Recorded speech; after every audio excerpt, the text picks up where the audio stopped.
Bismillahirrahmanirrahim. Alhamdulillahirabbil alamin. Wassalatu wassalamu ala Rasulillah wa ala alihi wa ashabihi ajmain. Sore hari ini kembali kita lanjutkan kajian di luar ruangan. Suasana yang agak berbeda sedikit. Tapi temanya tetap kajian seputar ibadah harian. Menjawab pertanyaan yang masuk baik melalui kertas ini ataupun melalui pertanyaan langsung.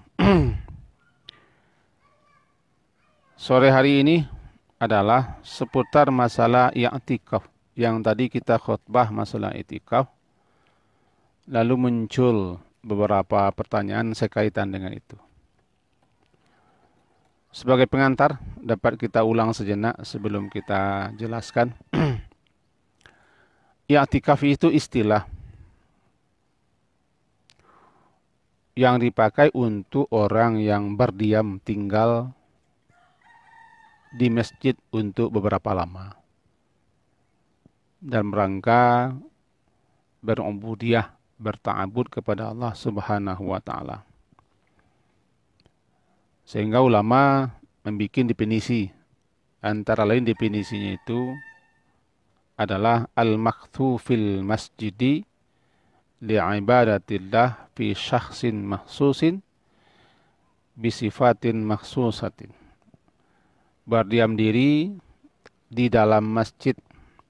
Kata-kata dalam masjid berarti kalau dia di luar masjid, di rumah, di sekolah, atau tidak dalam masjid tapi di luar itu tidak termasuk i'tikaf. Meskipun dia beribadah juga, meskipun dia membaca Quran, berzikir, berdoa, meskipun dia berniat untuk i'tikaf tapi tempatnya bukan di masjid, tidak i'tikaf dia. Jadi al-makthu fil masjidi li'ibadatillahi ta'ala, untuk beribadah kepada Allah Ta'ala.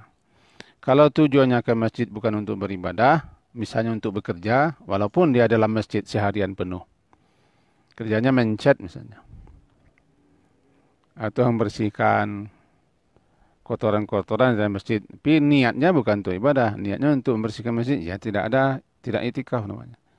Meskipun dia tetap berpahala, tapi ibadahnya ketika itu bukan ibadah i'tikaf, tapi ibadah membersihkan masjid dan segala macam. Jadi li'ibadatillah fil masjidi li'ibadatillah fi syakhsin makhsusah. Itu yang dilakukan oleh orang tertentu. Kenapa orang tertentu? Karena tidak semua orang bisa i'tikaf. Perempuan haid tidak bisa i'tikaf. Perempuan yang tidak dapat izin suami tidak bisa i'tikaf. Perempuan yang meninggalkan kewajibannya di rumah tidak boleh i'tikaf. Atau laki-laki yang kalau dia beriktikaf itu bisa mengakibatkan kewajibannya selaku kepala rumah tangga, kepala keluarga untuk memberi nafkah tidak terlaksana, sehingga mengakibatkan istri dan anak serta keluarganya tidak makan, maka tidak dibenarkan dia i'tikaf. Jadi fi min syakhsin makhsusin, itu yang dilakukan oleh orang tertentu. Juga keluar daripada ini orang-orang yang bekerja untuk kepentingan orang banyak, untuk kepentingan publik. Kemarin sudah kita sampaikan itu. Para pekerja di rumah sakit, dia harus rumah sakit. Lebih-lebih orang yang ada di UGD, para pelayan-pelayan, para pekerja-pekerja.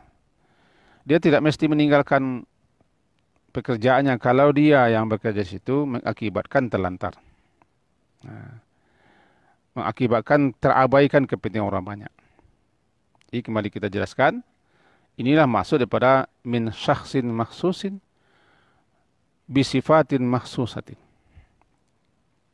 Itu pengantar tentang i'tikaf lah. Nah, yang ditanyakan kepada kita tadi adalah, bolehkah kami ini beriktikaf tidak di masjid, tapi di suatu tempat di mana tempat itu kami biasa salat di situ. Dikatakan tempat itu surau tidak juga. Dikatakan tempat itu musala atau langgar tidak. Cuman tempat biasa kami salat di situ. Nah, harus kita bedakan. Masjid adalah suatu bangunan yang dibangun untuk dilaksanakan di situ salat 5 waktu dan salat Jumat. Kalau tidur di situ dia laksanakan salat Jumat, namanya masjid jami'.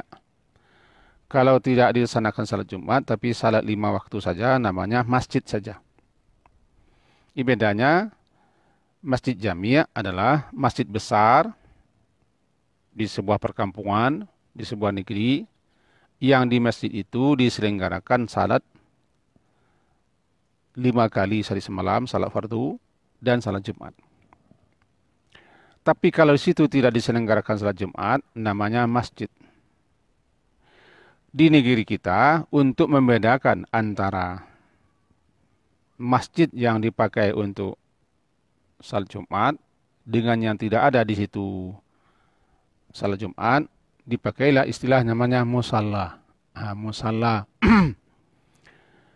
Atau di Padang, di Sumatera Barat, di Minang namanya surau. Barangkali kalau di Jawa namanya langgar. Di langgar. Itu masjid juga. Cuma yang beda. Sebenarnya kata-kata musalla itu dipakai di zaman Nabi kan untuk lapangan. Lapangan terbuka, di situ dipakai untuk salat hari raya, Idul Fitri, Idul Adha. Atau untuk pelaksanaan istisqa. Atau juga untuk salat jenazah gaib. Namanya musalla. Secara bahasa, musalla kan tempat salat. Cuma populer zaman Nabi, musalla itu lapangan. Nah, kata-kata musalla itu dipakai di daerah kita untuk masjid yang di situ tidak diselenggarakan salat Jumat. Nah, sehingga ada orang yang salah paham, ini kan tidak masjid, ini musalla katanya. Padahal semuanya namanya masjid. Itu juga berakibat nanti tatul masjid. Ini kan tidak musalla, ini kan tidak masjid, ini kan surau. Mana ada tayatul surau misalnya. Ini kan musalla, tidak masjid, tidak ada. Dalam hadis tidak pernah kita dengar ada tayatul musalla katanya. Tayatul langgar. Padahal karena nama berbeda. Nah, kalau sudah duduk ini, bolehkah kami salat di tempat bolehkah kami i'tikaf di tempat kami biasa salat? Tempat biasa salat belum tentu masjid. Ada di kantor, pojok-pojok, ruang-ruang, atau di rumah, biasa salat di situ, pojok-pojok. Itu tidak otomatis jadi masjid. Karena di situ tidak dispesialkan untuk salat 5 waktu sehari semalam dan untuk tidak umum. Barangkali itu tempat salat pribadi. Di rumah, di kantor, di ruang tertentu. Yang masjid itu kan suatu tempat khusus yang telah diwakafkan, tidak jadi milik. Di situ orang bebas salat berjamaah 5 kali sehari semalam, dikumandangkan azan. Itu masjid. Kalau pertanyaannya bolehkah kami i'tikaf di pojok yang biasa kami pakai untuk salat, atau di kantor, atau di kedai, atau tempat kerja, di situ boleh saja bertafakur. Di situ boleh saja orang melakukan salat sunat. Di situ boleh saja orang baca Quran, berdoa dan berzikir. Tapi karena dia tidak masjid. Sebab syarat i'tikaf itu adalah di masjid.